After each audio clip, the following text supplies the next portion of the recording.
વંથલીના સુખપુર ગામે જૂની પરંપરા જળવાતા હળિયું જીતવાની સ્પર્ધા યોજાઈ હતી, જેમાં ગ્રામજનો પણ ઉત્સાહભેર જોડાયા હતા। આ પરંપરા વર્ષોથી ચાલી આવે છે। બળેવના દિવસે વિવિધ કાર્યક્રમો યોજાતા હોય છે, ત્યારે ગ્રામ્ય વિસ્તારોમાં હજુ જૂની પરંપરા યથાવત જોવા મળી રહી છે।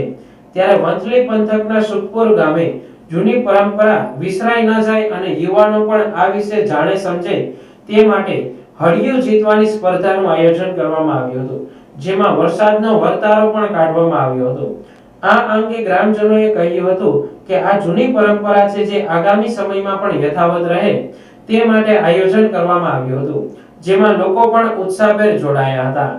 આજે સુખપુર ગામમાં રક્ષાબંધન એટલે બળવના દિવસે પૌરાણિક જે હળિયું જીતવાનો કાર્યક્રમ કે જે લુપ્ત થતો જાય છે, જે આજે સુખપુર ગામની અંદર જાગૃત કરી અને જે લુપ્ત થતો જતો હળિયું જીતવાનો કાર્યક્રમ આજે ઉજાગર કરેલ છે। અને જે નાની સંઘના જે છોકરા છે નાની ઉંમરના, જેને હળિયું જીતવું એટલે હું કોઈને ખબર નથી, એટલે આજે અમે સુખપુર ગામના આંગણે હળિયું જીતવાનો કાર્યક્રમ રાખેલ છે।